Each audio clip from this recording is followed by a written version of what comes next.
Studies show that 73% of women admit they've lost respect for a man they were once attracted to, not because he changed, but because he revealed who he was beneath the surface. And here's what most men will never understand. You're probably making these same mistakes right now, watching the respect drain from her eyes, and you have no idea why. Most relationship advice is garbage. It tells you to communicate more, be more vulnerable, show her you care. But the ancient Stoics understood something that modern psychology is only now confirming. Attraction isn't built on what you say. It's destroyed by what you do. And the 7 mistakes I'm about to reveal, they're silent killers. You won't see them coming, but she will. And by the time you notice, it's already too late. Marcus Aurelius commanded armies. Epictetus survived slavery and became one of history's most influential teachers. These men understood human nature at a level that makes modern dating coaches look like children playing dress-up. They knew that respect isn't given. It's commanded through your actions, your frame, and your absolute refusal to abandon yourself for anyone. Over the next 25 minutes, you're going to learn exactly why women lose respect for men. Not theories, not feel-good platitudes. Cold, hard truths backed by ancient philosophy and modern neuroscience. I'll be referencing statistics that will shock you, Stoic principles that have stood for 2 millennia, and the exact behavioral patterns that separate men who keep respect from men who lose it. But here's what you need to know before we go further. The 7th mistake on this list is so devastating, so completely fatal to attraction, that once you commit it, there's almost no coming back. It's the mistake that makes all the others inevitable, and I guarantee you're either doing it right now, or you're one decision away from falling into it. If you've ever felt her pull away and couldn't understand why, if you've watched attraction fade and blamed yourself without knowing what you actually did wrong, if you're tired of being the nice guy who finishes last while pretending you don't care, this video will change everything. Subscribe now, because 99% of men need this information, but most won't have the courage to watch until the end. Let's begin with the first mistake. It seems innocent. You probably think you're being reasonable when you do it, but it's already destroying how she sees you. The first mistake that kills respect is excessive explanation of your choices. And before you dismiss this as minor, understand that this single behavior signals something primal in her brain: uncertainty, weakness, a man seeking approval instead of living by conviction. Marcus Aurelius wrote extensively about self-justification. He observed that the moment you feel compelled to explain yourself beyond simple clarity, you've already surrendered your authority. Think about that. The most powerful man in the Roman Empire understood that over-explanation is the language of insecurity. When you justify your decisions to gain approval, you're teaching her that your choices require her permission to be valid. Here's what the research shows. Studies on leadership communication patterns reveal that people perceived as high status use 38% fewer justifying statements than those perceived as low status. That's not a small difference. That's the gap between a man who commands respect and a man who begs for it with every sentence. The mechanism is brutally simple. When you constantly explain why you made a choice, why you prefer something, why you did what you did, you're creating a power dynamic where her approval becomes the measuring stick for your decisions. Her brain registers this pattern, not consciously perhaps, but deep in the neurological circuitry that evaluates mate value, a signal fires. This man is uncertain. This man needs validation. This man is not secure in himself. Seneca understood this concept perfectly. He wrote about the power of brevity and conviction. A statement made with certainty requires no defense. A choice made with clarity needs no justification. When you speak your truth and move forward, You demonstrate something that triggers respect at a biological level, self-trust. And a man who trusts himself is a man worth following. But here's where men get confused. They think explaining is being considerate, thoughtful, communicative. And there's a difference between accountability and approval seeking that most men never learn. Accountability sounds like, I chose this because it aligns with my values. Approval seeking sounds like, I chose this because I thought you'd like it, and if you don't, I can change it. I just wanted to make sure you were okay with it. And see the difference. One is a statement. The other is a negotiation with reality itself. Epictetus taught his students about the dichotomy of control. Your judgments belong to you. Other people's opinions belong to them. When you explain yourself excessively, you're trying to control something that isn't yours to control. Her perception and that desperate reach for control reveals the exact opposite of what you want to project. Research in social psychology confirms this. People trust decisive communication. When you state your position without hedging, without qualifiers, without the endless parade of justifications, you activate trust responses in the listener's brain. But when you over-explain, you trigger suspicion. Because at a subconscious level, she's wondering, why does he need to convince me this much? What is he hiding? What is he uncertain about? The Stoics had a phrase for this, living according to nature. Not nature as in trees and rivers, but nature as in your essential character. A tree doesn't explain why it grows toward the sun. A river doesn't justify its path to the ocean. They simply are what they are. And when you live with that same unconflicted certainty, when you make choices and state them without the desperate need for approval, you embody something that respect cannot help but follow. So here's your first truth. Secure men state, insecure. Men explain, which one are you? But this next mistake is worse, because you're doing it to be nice. Mistake number 2 destroys more masculine potential than perhaps any other error on this list, except for what's coming later. And it's this: abandoning your mission for validation, sacrificing your purpose, your goals, your direction in life, because you think it will make her respect you more. It does the exact opposite. Musonius Rufus, a Stoic philosopher less known than Marcus Aurelius but equally profound, taught extensively about purpose and direction.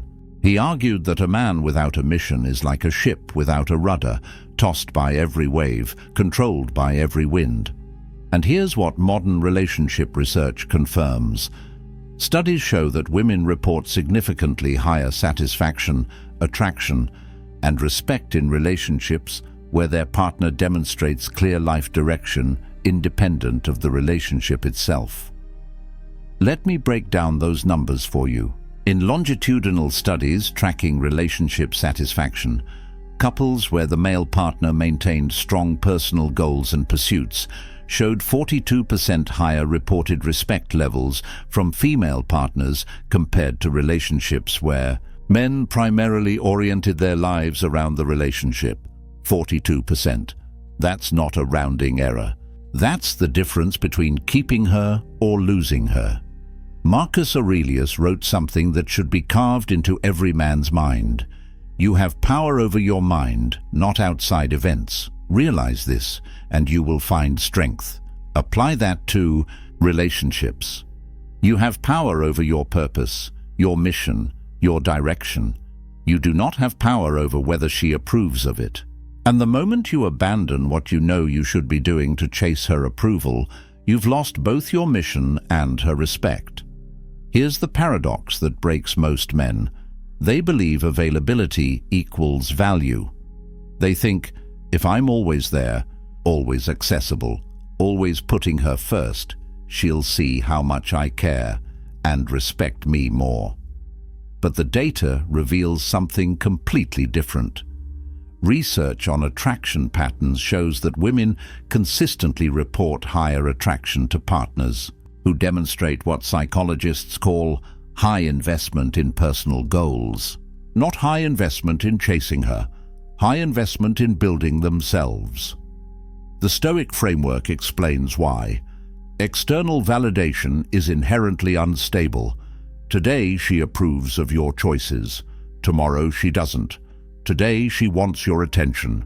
Tomorrow she wants space. If your mission changes based on her shifting moods, you're not a man with direction. You're a weather vane spinning with every breeze, and no woman respects a weather vane. Epictetus taught the dichotomy of control with surgical precision. There are things within your control: your choices, your values, your effort, your discipline. There are things outside your control: her moods, her approval, her attraction, her respect. When you sacrifice what you control, your mission, to chase what you don't control, her validation, you've committed the cardinal sin of Stoic philosophy. You've traded your power for powerlessness. But here's where it gets deeper. Neuroscience. Research on relationship dynamics shows something fascinating. When a man maintains strong personal direction, when he has goals and pursuits that exist independently of his partner, it triggers what researchers call mate value perception stability. In simple terms, she sees you as more valuable because your value doesn't depend on her. Your worth exists whether she's there or not. And that independence, that unwavering commitment to your path, activates attraction at a primal level. Think about what you're communicating when you drop your goals to spend more time with her, when you cancel your training to watch her TV shows, when you abandon your business plans because she needs attention. You're saying, my mission is negotiable. My purpose is flexible. I don't actually have a core that cannot be moved. And she registers that message perfectly. The statistical correlation is brutal and clear. Studies tracking long-term relationship outcomes show that men who maintain consistent personal pursuits, who have what researchers call identity sovereignty, experience respect levels in their relationships that are 61% higher than men who merge their identity entirely into the partnership. Your mission protects your respect. Your purpose guards your attraction. The moment you trade them for her validation, you've guaranteed losing both. Here's the Stoic truth that will save you. Your mission is your domain, not up for debate, not negotiable, not subject to her approval or disapproval. When you live from that unshakable center, when your purpose is as unmovable as a mountain, you become the kind of man that respect follows naturally, because she sees what most men never demonstrate. A man who knows who he is and where he's going, regardless of who's watching. The third mistake is subtle. Most men don't even realize they're committing it daily. This one separates boys from men in her eyes, instantly. And it's this: emotional reactivity to tests. The moment you let her emotions control your emotions, the moment you react instead of respond, you've handed her the keys to your inner world.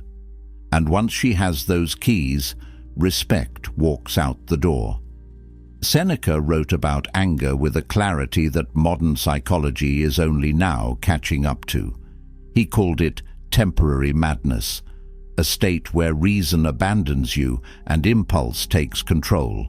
And here's what the research shows. Psychological studies on emotional regulation reveal that individuals perceived as high status demonstrate significantly lower reactivity to emotional provocation. They measured this. People who maintain composure under pressure are automatically assigned higher social value by observers. It's not conscious. It's hardwired into how we evaluate strength. But let's talk about what's actually happening when she tests you, because she will test you. Research on relationship dynamics confirms what the Stoics understood intuitively. Partners engage in what psychologists call relationship testing behaviors to assess emotional stability and frame strength. She's not doing this to be malicious. She's doing it because her neurology demands to know, is this man solid or does he crumble when challenged? Marcus Aurelius faced this principle on a civilizational scale. He wrote, "The impediment to action advances action. What stands in the way becomes the way." Apply that to her tests, that moment when she questions your decision, that time when she pushes back on your choice, that instance when she throws emotion at you to see if you'll catch it and throw it back. That's not an attack, that's an opportunity to demonstrate the one quality that triggers respect more reliably than anything else: emotional mastery. Here's the mechanism. When you react emotionally to her emotional state, when you meet anger with anger, when you match her intensity, you've entered her frame. You're now playing her game by her rules, and in that game, you've already lost, because the moment you needed to react, you proved you're not the rock she's looking for. You're just another wave. Studies in neuroscience reveal something critical about emotional contagion in relationships. When one partner displays high emotional reactivity, it creates a feedback loop that escalates conflict and erodes perceived stability. But when one partner maintains what researchers call emotional sovereignty, when they can witness the other's emotional state without becoming it, the dynamic stabilizes. And here's the key finding. The partner who maintains composure is consistently rated as more trustworthy, more competent, and more attractive. The Stoic practice of premeditatio malorum, negative visualization, was designed exactly for this. You imagine the worst that could happen. You rehearse your response to chaos. So when it actually arrives, you're not surprised, you're prepared. Epictetus taught his students to expect resistance, to anticipate challenges, to train for difficulty. Because when you're surprised by her test, you react. But when you expected it, you respond. And there's a universe of difference between those two words.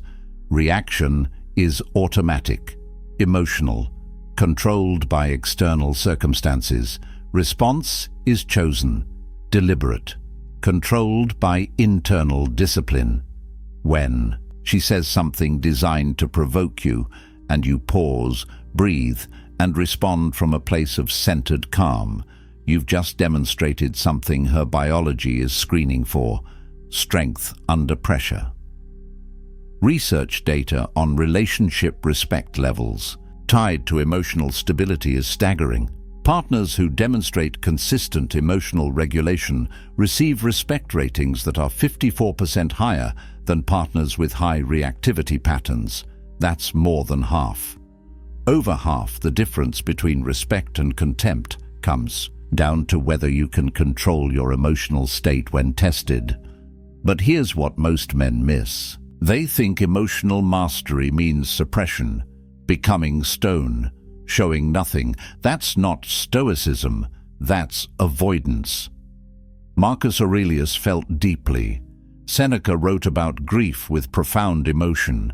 The difference is they felt their emotions without being controlled by them. They experience the wave without becoming the wave. And that's what she needs to see. Not that you don't feel, but that what you feel doesn't dictate what you do. The statistics on this are clear. Relationship studies show that emotional reactivity is one of the top 3 predictors of long-term respect loss. When you consistently react to her emotional state with your own emotional chaos, you're training her to see you as unstable, unreliable, not the foundation she thought you were. And once that perception sets in, reversing it is almost impossible. So here's your third truth. Your reaction reveals everything about your character. She doesn't remember what you said when you were calm. She remembers what you did when you were tested. And if what you did was lose control of yourself, You've shown her exactly who you are beneath the surface. Mistake number 4 is where good men unknowingly sabotage themselves. Most relationship advice tells you to do this, but the Stoics knew it kills attraction, and it's this: seeking permission instead of leading. Asking, "Is this okay?" when you should be stating, "This is what we're doing." Turning every decision into a negotiation when leadership requires conviction. Hierocles, a Stoic philosopher less celebrated than Marcus Aurelius, but deeply insightful, wrote about natural hierarchy and roles within partnerships. He understood something that modern egalitarian thinking tries to erase, but biology refuses to forget. Certain dynamics create attraction, and certain dynamics destroy it. And one of the fastest ways to destroy it is to transform yourself from a leader into a permission seeker. Statistical data on this is remarkably consistent. Relationship satisfaction studies show that partnerships where decision-making follows clear leadership patterns report 29% higher satisfaction ratings than relationships characterized by constant negotiation and approval seeking. 29%. That's the difference between a relationship that flows and one that stagnates in endless discussions about what to have for dinner. But let's be precise about what we mean. This isn't about domination. It's not about ignoring her input or steamrolling her preferences. The Stoics understood the difference between tyranny and leadership, and so should you. Epictetus taught about taking ownership of choices, making decisions from clarity, and then executing them with confidence. That's not the same as asking permission for your every move. Here's what happens in her mind when you constantly seek approval. Research on decisiveness and perceived competence shows that individuals who demonstrate what psychologists call decision-making confidence are rated as significantly more competent, more trustworthy, and more attractive than those who display hesitation patterns. When you ask, "Is this okay?" before making simple choices, you're communicating uncertainty. And uncertainty in a man triggers doubt in a woman's mind about whether you can handle larger challenges. Think about the message embedded in permission seeking. Is it okay if I go to the gym? Do you mind if I see my friends? Are you fine with this restaurant choice? Every one of these questions carries a subtext. I need your approval to know if my choice is valid. I'm not confident enough in my own judgment to simply act. I require your permission to exist in the way I want to exist. And that subtext kills polarity. Marcus Aurelius commanded legions. Do you think he asked his soldiers if they minded marching north? No. He assessed the situation, made the decision, and communicated it with clarity. That's leadership. And while a relationship isn't a military campaign, the principle of decisive action remains the same. Consideration is valuable. Seeking permission is weak. The neuropsychology of leadership and attraction reveals something fascinating. Brain imaging studies show that when people observe decisive behavior, it activates neural pathways associated with trust and security. When they observe hesitation and approval seeking, it activates pathways associated with uncertainty and anxiety. Your indecision makes her anxious. Your confidence makes her secure. Which state do you think triggers respect? Research tracking decision-making speed and respect levels found a direct correlation. Partners who make decisions efficiently, who assess options and commit without endless deliberation, receive respect ratings 33% higher than partners who agonize over every choice and seek constant validation, 1/3 higher. That's the tax you pay for weakness disguised as consideration. But here's where men get confused. They think asking her opinion is respectful, and it can be when done correctly. There's a difference between, "What do you think about this option?" And is it okay if I do this? The first invites collaboration. The second surrenders authority. Epictetus wrote about the importance of maintaining your sphere of choice. You can consider input. You cannot outsource your decisions. The Stoics practiced something called assent, the idea that you choose what you agree to, what you accept, what you allow into your mind. When you seek permission for your choices, you're giving her veto, power over your assent. You're saying, I won't agree to my own decision until you approve it. And that's not partnership. That's abdication. Statistical analysis of long-term relationship dynamics shows this pattern clearly. Men who maintain what researchers call decision sovereignty, who make choices and communicate them with confidence while remaining open to input, experience, relationship respect levels that far exceed men who operate from constant approval seeking. The difference isn't subtle. It's the chasm between a man she follows and a man she manages. So here's your fourth truth. Consideration is not permission. You can value her input without needing her approval. You can be thoughtful without being weak. And when you understand that difference, when you start making decisions with confidence and communicating them with clarity, you'll notice something shift in how she looks at you, because you've stopped being the boy who asks if it's okay and started being the man who knows what he's doing. We're getting into dangerous territory now. Mistake 5 is where respect starts dying. This mistake turns you from her rock into her burden. And the top 2 are even worse. But this one, defending yourself against her emotions, this is where most men lose the battle without understanding they were even fighting. Seneca wrote extensively about distinguishing your peace from others' chaos. He understood that the moment you allow another person's emotional state to determine your own, you've surrendered the only real power you have, sovereignty over your inner world. And in relationships, this principle becomes critical, because when she's emotional, when she's upset, when she's projecting her internal chaos onto you, your instinct will be to defend yourself, and that instinct will destroy you. Relationship. Studies on emotional regulation and partnership dynamics reveal something most men never learn. Research shows that in conflict situations, when one partner responds to emotional accusations with logical defense, it escalates the conflict 84% of the time. 84%. You're not solving the problem by defending yourself. You're feeding it. You're validating the premise that you need to defend against her emotional state, which means you've accepted that her emotional state has power over you. Here's the mechanism. She says something emotionally charged. Maybe it's an accusation. Maybe it's blame. Maybe it's just emotional venting that happens to be directed at you. And your immediate response is to defend. That's not what I meant. You're misunderstanding me. I didn't do that.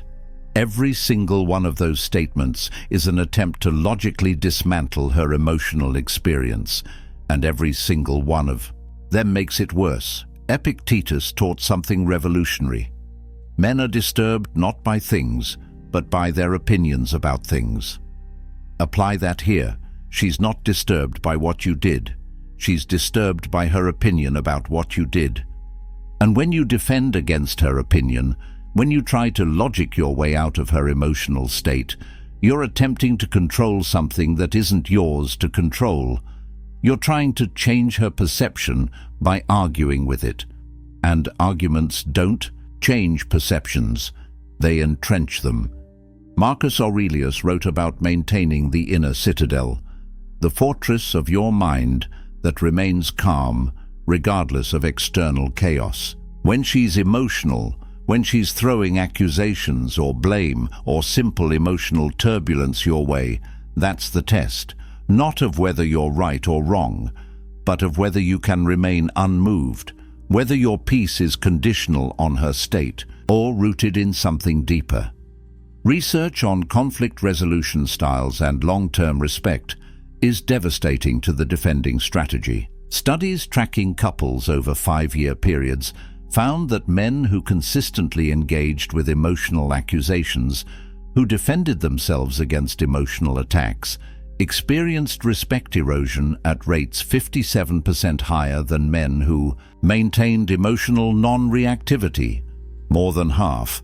The defense itself creates the disrespect you're trying to prevent. Here's what's actually happening at a neurological level. Studies in emotional projection and response show that when you defend against someone's emotional state, you're confirming that their emotional state is a valid threat. You're treating it as real, as dangerous, as something requiring defense.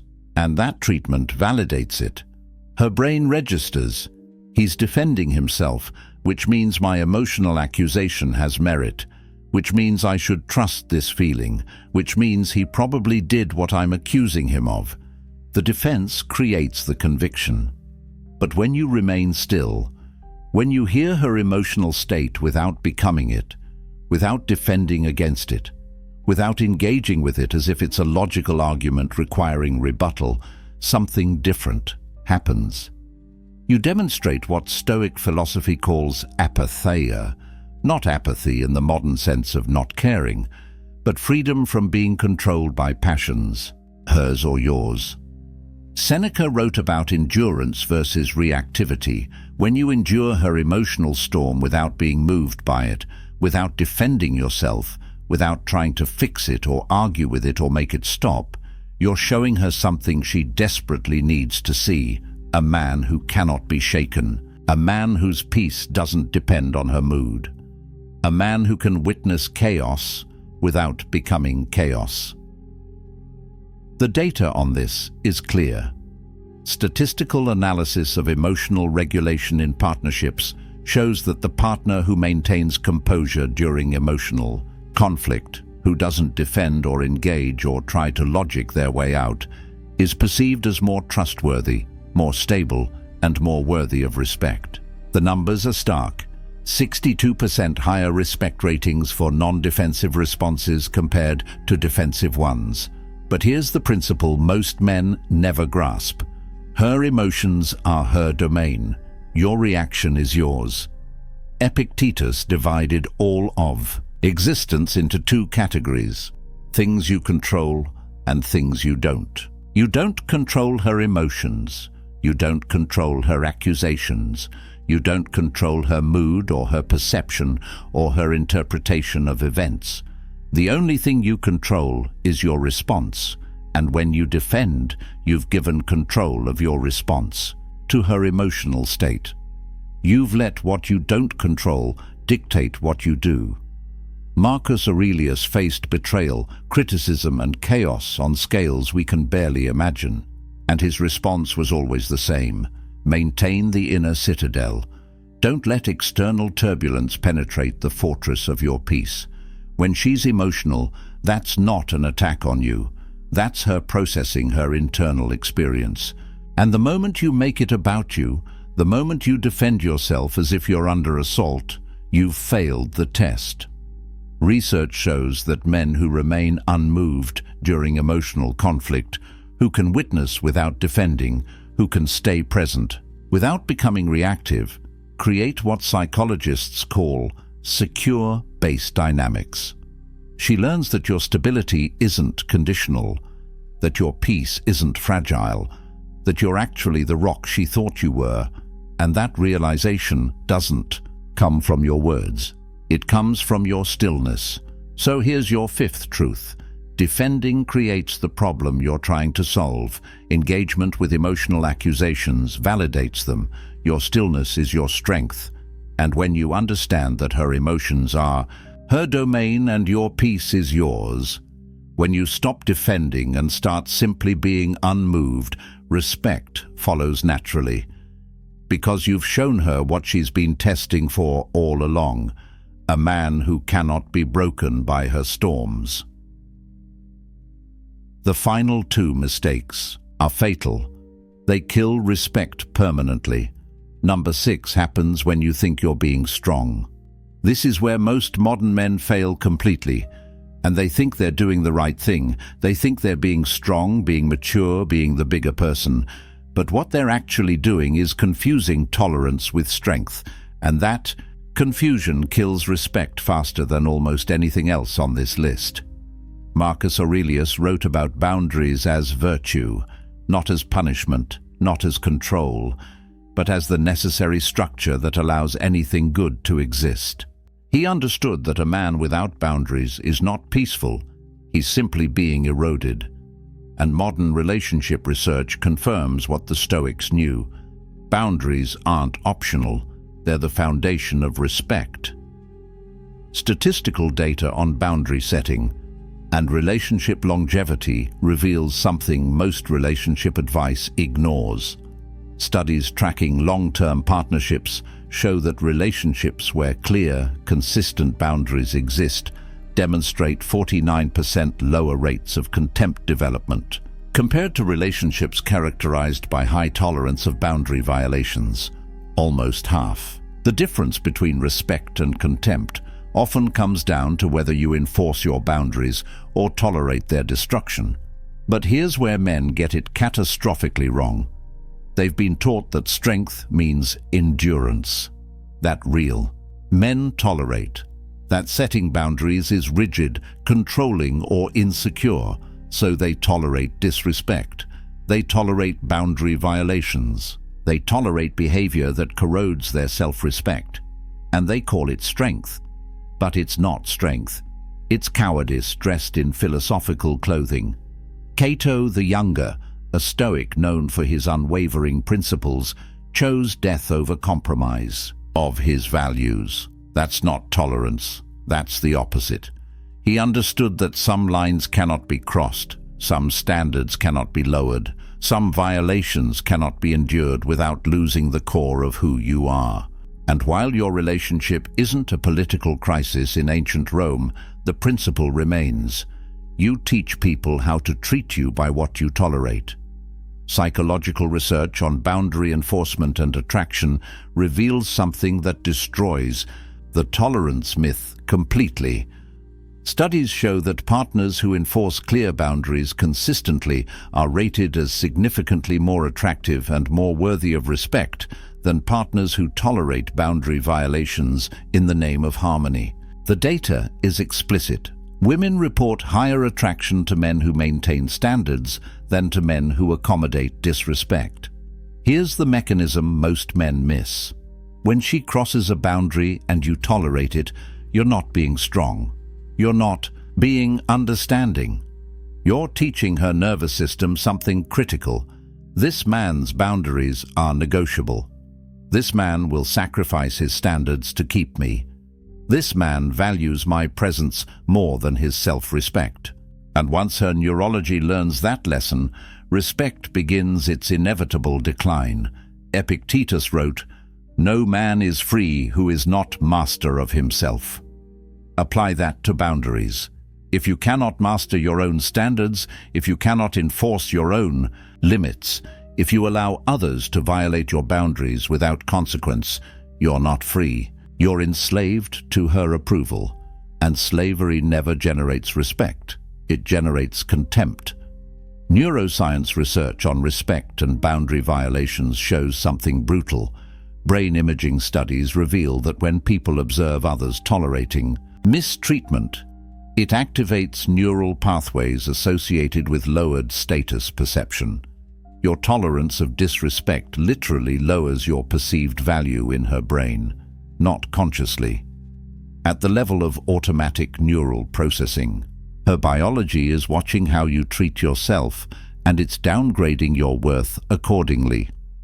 Statistical correlation between self-respect and partner respect is one of the strongest findings in relationship psychology. Studies show a 0.87 correlation between enforcing personal boundaries and receiving partner respect. That's almost perfect correlation. When you respect your boundaries, she respects you. When you tolerate violations of your boundaries, she loses respect. It's not complicated. It's not mysterious. It's mathematical. But here's where the Stoic distinction becomes critical. Seneca wrote extensively about endurance versus submission. Endurance is choosing to bear difficulty for a purpose. Submission is allowing yourself to be degraded because you're afraid of the alternative. When you tolerate her disrespect because you're working toward a goal, because you're strategically choosing your battles, that's endurance. When you tolerate her disrespect because you're afraid she'll leave if you don't, that's submission. And she can tell the difference. Research data on relationship power dynamics and satisfaction is unambiguous. Partnerships where one partner consistently violates boundaries without consequence show satisfaction decline rates of 68% over 3-year periods. 2/3 of satisfaction erodes when boundaries aren't enforced. Because without boundaries, there's no respect. Without respect, there's no attraction. Without attraction, there's no relationship worth keeping. Here's what most men don't understand about boundary testing. She doesn't cross your boundaries to see if you'll tolerate it. She crosses your boundaries to see if you'll enforce them. It's a test. And every time you fail to enforce, every time you tolerate what you should correct, every time you let violations slide in the name of keeping peace, you fail the test. And she registers that failure deep in the part of her brain that evaluates mate quality. Marcus Aurelius faced constant challenges to his authority, his principles, his boundaries, and his response was never tolerance of violations. It was enforcement of standards, not through anger, not through punishment, through unwavering consistency. When a boundary was crossed, there were consequences. Not because he was controlling, but because he understood that boundaries without enforcement aren't boundaries. They're suggestions, and suggestions don't command respect. The critical distinction is this. Stoic acceptance applies to things outside your control. Her actions are outside your control, but your boundaries, your standards, your requirements for how you're treated, those are entirely within your control. And when you confuse accepting what you cannot control with tolerating violations of what you can, you've misunderstood Stoicism completely. Statistical analysis shows that men who maintain firm boundaries while remaining emotionally calm experience relationship respect levels 71% higher than men who either explode when boundaries are crossed or tolerate violations to keep peace. The key is unwavering enforcement without emotional reactivity. The boundary is maintained not through anger, but through certainty. So here's your 6th truth. Tolerance of disrespect is not strength. It's self-abandonment. She doesn't respect men who endure her worst behavior. She respects men who won't tolerate it. And the moment you understand that enforcing your boundaries isn't about controlling her, it's about respecting yourself, everything changes. Because you stop being the man she can walk over and start being the man she has to rise to meet. But nothing, absolutely nothing, kills respect faster than mistake number 7. This is the one that ends it all. This is the ultimate killer. The mistake that makes all the others inevitable. The one that destroys not just her respect for you, but your respect for yourself. And it's this: placing her above your self-respect, making her your priority in a way that turns you into her option. Marcus Aurelius, the most powerful man in the known world, wrote something that every man should memorize. The opinion of 10,000 men is of no value if you have no self-respect. Not the opinion of enemies, not the opinion of strangers. The opinion of 10,000 men means nothing if you don't respect yourself. Now apply that to one woman.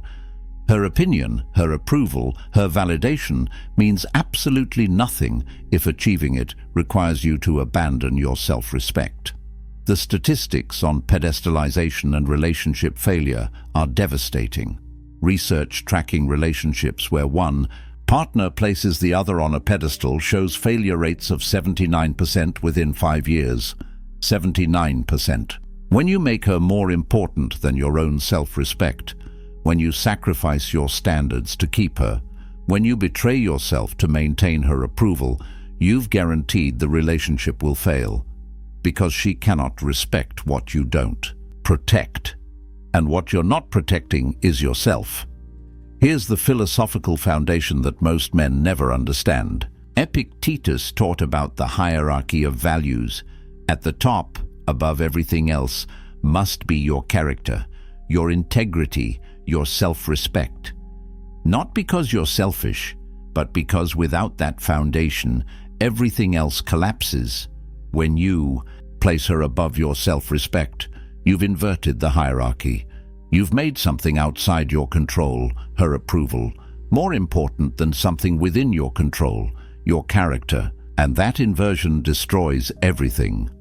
Research data on self-abandonment and attraction death is unambiguous.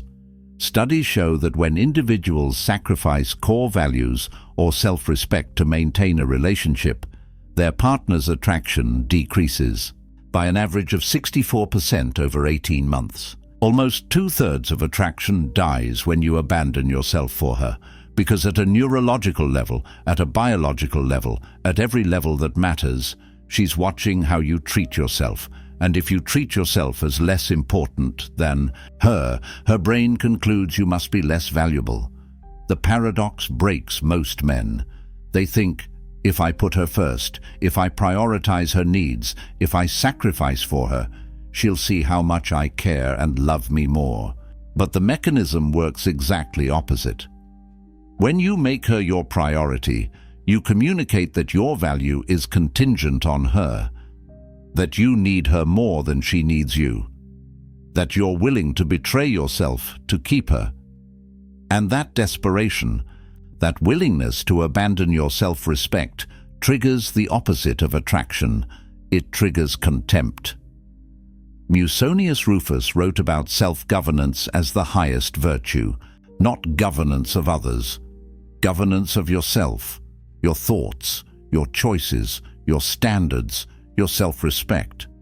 When you can govern yourself, when you maintain your standards regardless of external pressure, you demonstrate the only kind of strength that matters. But when you cannot govern yourself, when you let her desires override your self-respect, you've proven you're ungovernable, unreliable, a ship without an anchor. Neuroscience research on value perception and scarcity reveals why this mistake is fatal. Brain imaging studies show that we assign higher value to things that are scarce, that are not easily obtained, that maintain their standards regardless of our desire for them. When you abandon your self-respect to keep her, you've made yourself abundant, available, willing to compromise anything to maintain her approval. And abundance kills value. Scarcity creates it. Statistical analysis on self-respect levels and partner respect shows the strongest correlation in relationship psychology. The data is crystal clear. Men who maintain unwavering self-respect, who refuse to compromise their core values regardless of relationship pressure, receive respect ratings 93% higher than men who sacrifice self-respect for relationship maintenance. 93%. This isn't a minor factor. This is the entire game.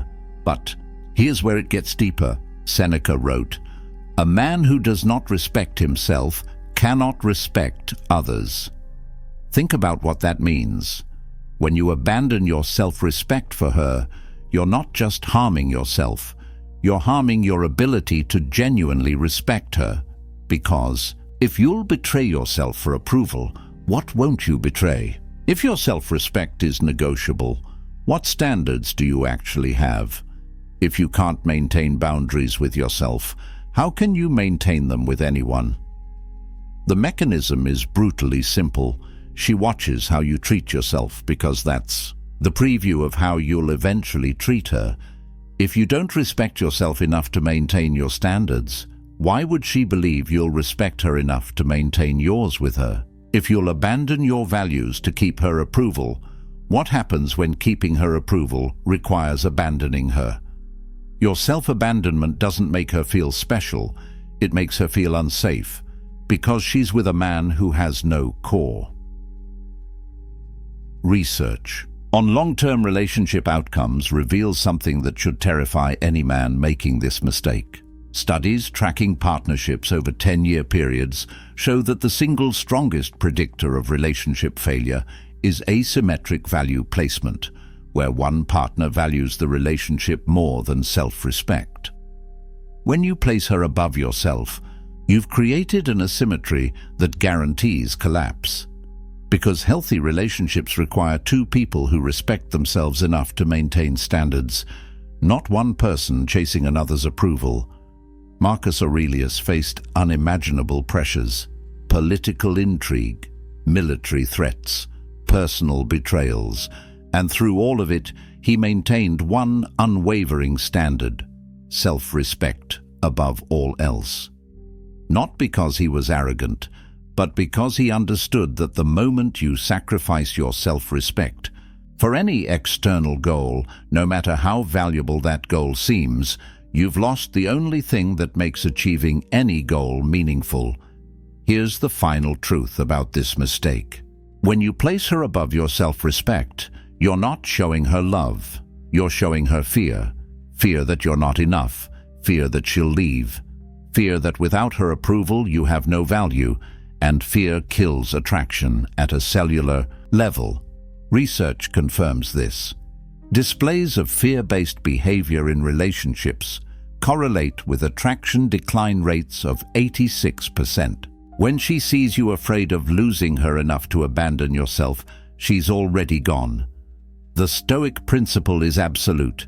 Your self-respect is non-negotiable, not because you're selfish, but because without it, you have nothing of value to offer anyone. When you maintain unwavering self-respect, when you refuse to place anyone above your own character and integrity, when you demonstrate that your standards are unmovable regardless of who's watching, you become the kind of man that respect follows. Naturally, she cannot respect what you don't protect. And if you won't protect your self-respect, if you'll sacrifice it to keep her, you've shown her exactly what you are: a man without a core. A man who can be moved, a man whose value is determined by her approval. And that man, no matter how nice, how caring, how available he is, will never command her respect. Because respect isn't given to men who abandon themselves. It's given to men who remain unmovable in who they are, regardless of the cost. So there they are, 7 fatal mistakes that kill respect: excessive explanation, abandoning your mission, emotional reactivity, seeking permission, defending against her emotions, tolerating disrespect, and the ultimate killer, placing her above your self-respect. But here's what you need to understand. All 7 of these mistakes stem from one source, one fundamental error that creates all the others. And it's this: seeking external validation instead of living from internal conviction.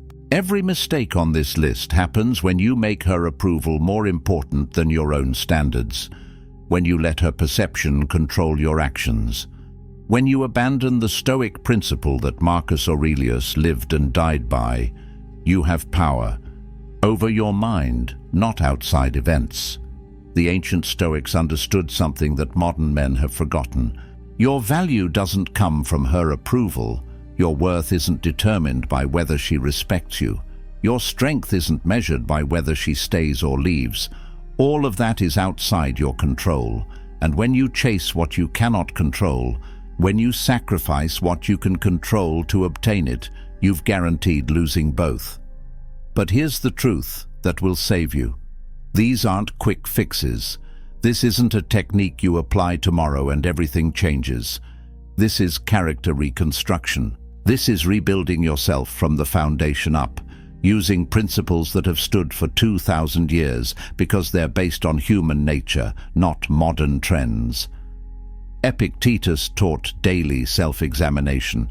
Marcus Aurelius practiced constant reflection. Seneca wrote about measuring yourself against your own standards, not others' opinions.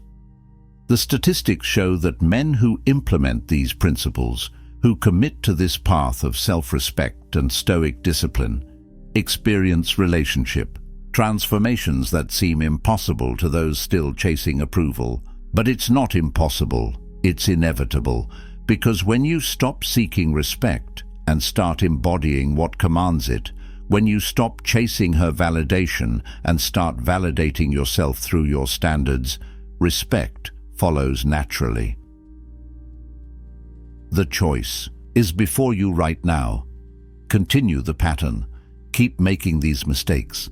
Keep wondering why attraction fades and respect dies. Or break the cycle today.